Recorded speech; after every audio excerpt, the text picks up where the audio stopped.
నమస్తే, నేను Lakshmi. Most wanted politician 60 రోజులుగా అజ్ఞాతంలోనే. ఎన్నికల ఫలితాలొచ్చిన మరుసటి రోజు నుంచి ఆయన కనిపించకుండా పోయారు. ఆయన కోసం తీవ్రంగా గాలిస్తున్నారు పోలీసులు. ఇంతకీ ఎవరాయన అనుకుంటున్నారా? ఆయన మరెవరో కాదు, గన్నవరం మాజీ ఎమ్మెల్యే వల్లభనేని వంశీ. ఇవాల్టి మన టాపిక్ కూడా అదే. వంశీ ఎక్కడ? పోలీసులకు ఎందుకు దొరకలేదు? ప్రస్తుతం వల్లభనేని వంశీ ఎక్కడున్నారన్న దానిపై సస్పెన్స్ కొనసాగుతోంది.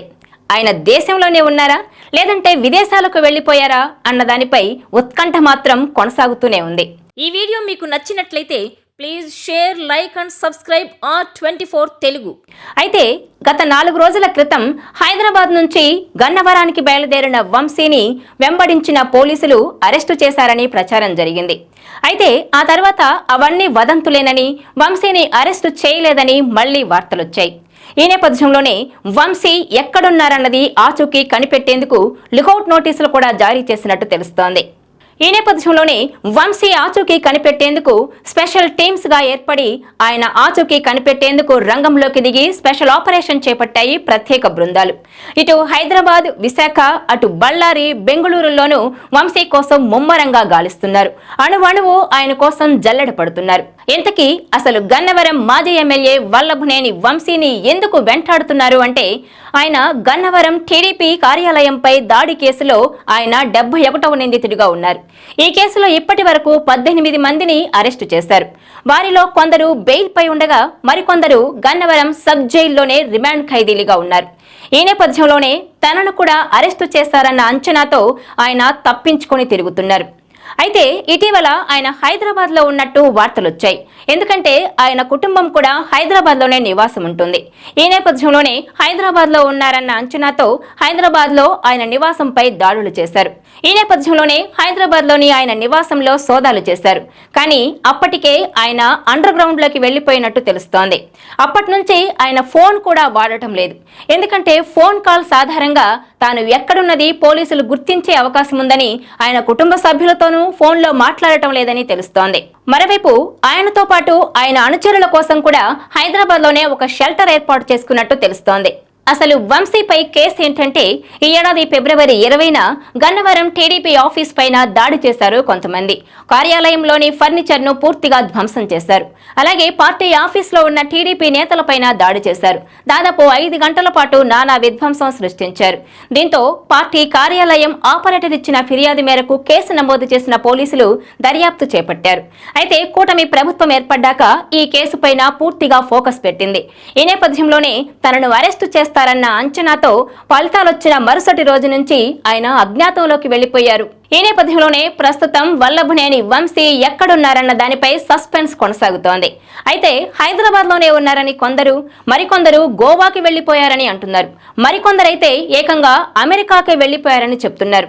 అయితే అమెరికాకు వెళ్లిపోతే పాస్పోర్ట్ ఆధారంగా గుర్తించవచ్చని చెప్తున్నారు పోలీసులు.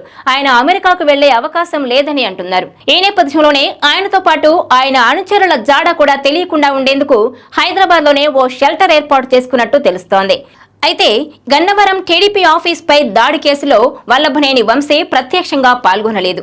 కానీ ఆయన ప్రోద్బలంతోనే ఆయన అనుచరులే ఈ దాడికి పాల్పడినట్టు తెలుస్తోంది. ఈ నేపథ్యంలోనే 18 మంది వల్లభనేని వంశీ అనుచరులను ఇప్పటికే అరెస్టు చేశారు. వారిలో కొందరు ఇప్పటికీ బెయిల్ పై ఉండగా మరికొందరు మాత్రం గన్నవరం సబ్ జైల్లో రిమాండ్ ఖైదీలుగా ఉన్నారు. ఈ నేపథ్యంలోనే ఆయన పోలీసులకు చిక్కకుండా తప్పించుకు తిరుగుతున్నారు. తాను పోలీసులకు దొరికితే అంత ఈజీగా వదిలిపెట్టారన్న అంచనాతోనే ఆయన అండర్ గ్రౌండ్ లోకి వెళ్లిపోయినట్టు తెలుస్తోంది. ఈ నేపథ్యంలో వల్లభనేని వంశీ రాజకీయ ప్రస్థానం గురించి ఒకసారి చూసినట్లయితే ఆయన 2009లో సామాన్య కార్యకర్తగా టీడీపీలోకి ఎంట్రీ ఇచ్చారు.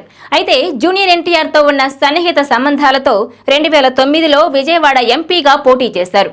అయితే అప్పట్లో లగడపాటి చేతిలో ఓడిపోయారు. ఆ తర్వాత జరిగిన పరిణామాలతో గన్నవరం ఎమ్మెల్యేగా పోటీ చేశారు 2014లో. అప్పుడు ఎమ్మెల్యేగా గెలిచారు. ఆ తర్వాత 2019లోనూ టికెట్ పొంది అప్పుడు కూడా ఘన విజయం సాధించారు. ఆ తర్వాత మారిన పరిణామాలతో వైసీపీలోకి జంప్ చేశారు వంశీ. ఆ తర్వాత కొడాలి నాని సాన్నిహిత్యంతో దిగజారుడు రాజకీయాలకు తెరతీశారు. ఈ నేపథ్యంలో నేపథ్యంలోనే అసెంబ్లీ వేదికగా లోకేష్ పుట్టుక గురించి, భువనేశ్వర్ గురించి అనుచిత వ్యాఖ్యలు చేశారు.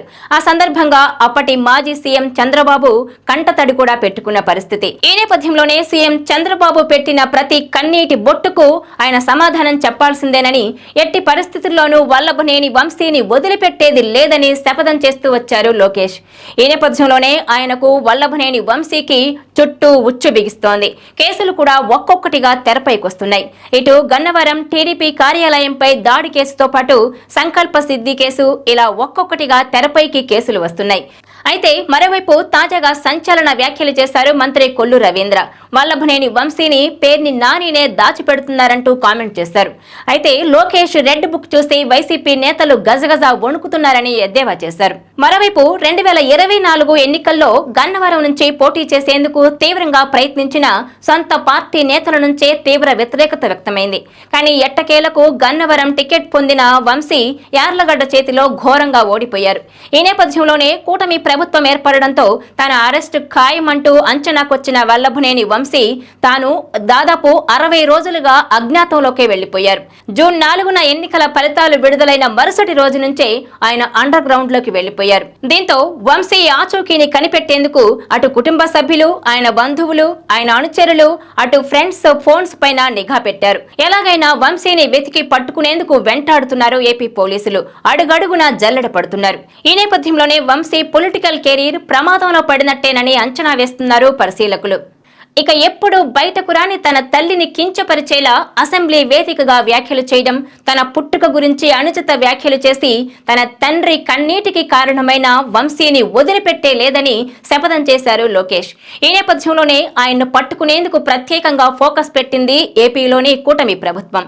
దీంతో ఆ వంశీ రాజకీయ భవిష్యత్ ఎలాంటి మలుపులు తిరుగుతుందనేది ఉత్కంఠ రేపుతోంది.